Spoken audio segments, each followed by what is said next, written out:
Cecil. Tom, I wanted to start the episode today talking about a story we did last week. And when we did the story last week, we talked about a 10-year-old girl who was raped. And that 10-year-old girl had to travel out of state from Ohio to Indiana to get an abortion. Right. The story was in The Guardian. It was in The Independent. It was in like 5 or 6 different places. Right. What happened immediately afterwards was the right-wing media immediately said the story's fake. They talked to the AG in Ohio, and that AG had said, I haven't heard of any kind of arrests. This is a fake story. Tucker Carlson on his show came out and called it a fake story. I'm paraphrasing, but I think he pretty much called it a lie or a fake story. He said it was as much. I mean, and I think I might be using softer language than he used. Oh, shit. So... I mean, I watched the short softer clip, than lie, and I think he said it was a fake story. Wow, I'm pretty sure he said it was a fake story. So on the comment thread on YouTube, sometimes I go check it out because the best part is they just filter out those bad comments the best. Sometimes bad comments get through, and so a couple people had questioned whether or not this story was true. And there's, I think, a good faith and a bad faith way to do that. The good faith way, I think, would be to ask, how well is this story sourced? Right. And when you do read the story, it reminds me of when we had a conversation a while back about Rolling Stone. Yeah, and they had said that there was a couple people like that were shot that couldn't get into the emergency room because there was too many COVID cases in Oklahoma. Well, they only talked to one guy and no one else could corroborate that information. And so the story that came out was initially a story and you're like, oh, it's a story. And then it came out as a headline and then it was nothing. It was gone. It was essentially nothing. And they had to retract pretty much the whole thing. They basically said, yeah, we couldn't really, only one person had said this. And so really, there's a way to reach out to us and say, hey, there might only been one source on that. And I think that's valid criticism on how to look at a story, right? Because there's only one source and it's the woman who gave the abortion, right? There's no police report. There's no other things. And admittedly, you're trying to keep this a little secret because it's a child and you don't want to blow up the thing. The Guardian can't interview a 5th grader. You can't interview a kid. Right. I get it. And I understand that. Right. But I think that's the only good faith way to approach that. The bad faith way to approach it is to immediately say the story's fake. When are you going to offer a retraction?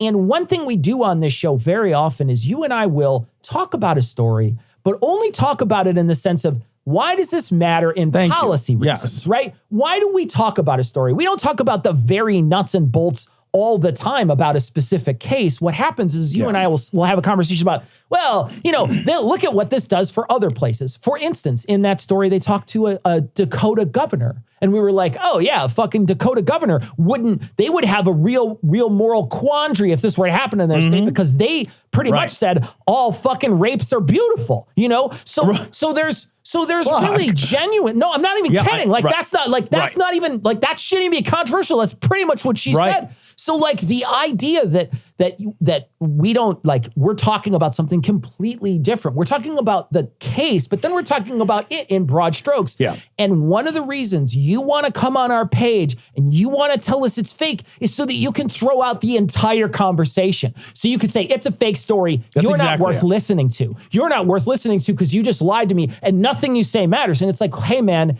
even if it came out that it wasn't true, you still have that North Dakota woman or that South Dakota woman saying that governor saying, I would like this. She would have to have the baby in our state. So that's an important. It's really important. So we are not when just so people understand, you should not look to us for the news. So don't look to us for the news. The Guardian is not a junk news site, right? Yeah. So I think that when we offer commentary on the news, we do it in good faith. We try to find good, high quality sources. If those sources turn out to be wrong, then we will come back as soon as we always do. But understand that correction isn't to me because I am not the reporter, right? But then the second question you should be asking is, what about the commentary? Yeah. And you're exactly right. The commentary here is about the horror of not allowing abortion in a state, in an entire state. If that story were not true, you then have to ask yourself, oh, I guess that do you not believe that children get raped? Right. Yeah. Because children get raped. Children fucking get raped and they become pregnant as a result of that rape. That is a true fact that happens. So even if this story were not true, this story is simply an illustrative example that happened to be fortuitously timed. And that's why I chose it in our show notes. In order for us to make, to your point, the larger point of the danger and the horror of outlawing abortion. Sure. You gain nothing in terms of invalidating the commentary if this one illustrative example isn't true, because it's not unique, right? Exactly. An illustrative example, if you can throw it away because it's unique, then you can throw away the commentary attached to it, and you should. But if you're going to be intellectually honest with yourself, you should say, is this illustrative of a larger, broader social issue? If I were to say, Cecil, if we were to have a conversation about police violence, right? And I were to grab a story about police violence and I were to throw it up on the big screen and we were to talk about it. We were to have a commentary that really is using this as an example in order to provide a meta commentary about the state of policing in America, right? And then that story turned out to be untrue. It literally would not matter to the meta commentary. Understand that there's a difference between the meta commentary and then the specific uniqueness of a commentary. If you can't parse those out, fucking shame on you for being an intellectual weakling. That's easy shit. It's easy. You dumb motherfuckers. And I gotta say, it's fucking easy. And the reason why you want to push back on this story, and you don't want it to be motivated. true, is because you're motivated for it not to be true. And here's what I want to say. There's two stories that came out this week. One is the guy who did it confessed. He's a 27-year-old dude. He raped a 10-year-old. At the time, he raped a 9-year-old. And she had the baby, or she had the abortion when she was 10. So he raped a 9-year-old. Okay. And they took DNA samples. They took DNA samples. So we'll find out if it's DNA, but also the victim also said it was him. So now we know that there is a 10-year-old girl who was was pregnant. All you need is a 10-year-old pregnant girl to know there was a rape. Right. That's it. No, because there's no. You can't turn up pregnant at 10 and not have been raped. That's a fucking impossible. True. That's 100% true. Right. The other thing is that the AG of, I think it's the AG of Indiana, is now going after this doctor. How fucking insane is this? And that's the other thing too, is like, look, I know the right doesn't want this to be true for so many reasons, right? You want it to be true because what you want to do is you want to demonize abortion. You want to say every woman out there is having a late term abortion and they're doing it because they're just like bored for a weekend and it's like go and get a pedicure or something. Like you have some weird fucking narrative in your head that you got to try to fit, and that's fine, right? Like you're completely fucking crazy. Like you're a complete crazy person. But this is disgusting. Him coming after this person. You got to call this story up. This is exactly. The Republican AG says he'll investigate Indiana doctor who provided care to 10-year-old rape victim. Let me read right from this story. There's a quote from this story that I want to read because I have so many problems with everything about this quote. So many problems. Here's what the Attorney General said. He says, "We're gathering the evidence as we speak, and we're going to fight this to the end, including looking at her licensure if she failed to report. And in Indiana, it's a crime to intentionally not report.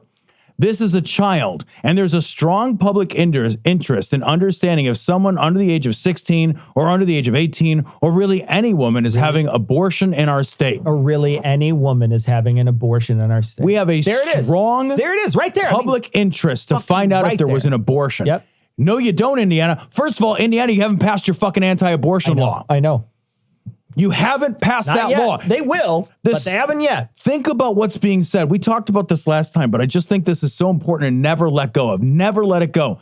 The state has an important state interest in violating your privacy. That is what they're saying. They are saying that the state has a compelling state interest in destroying your right to privacy. How the fuck can anybody be okay with that?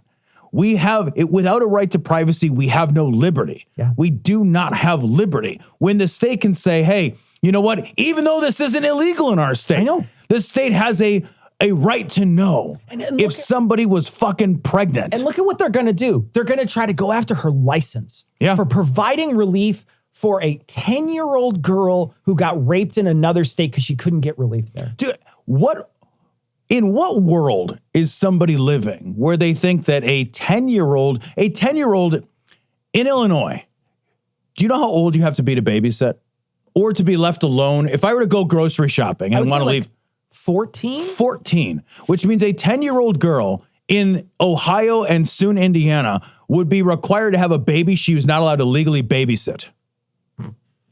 Jesus Christ. In what world is a fifth grader, a fourth or fifth grader, intellectually, emotionally, psychologically, or physically equipped to have a baby? No, not at all. To care for a baby. Not at all. There's no world. And the thing is, the state is not going to say, oh, we're going to force you to do this, but here's a bunch of resources. No, because they don't give you any. There's zero resources. Yeah, like, how is a 10-year-old girl able to get WIC? Yeah, probably if somebody helps her. Yeah. Right? Yeah. Or get like, this is a fucking fifth grader. Yeah.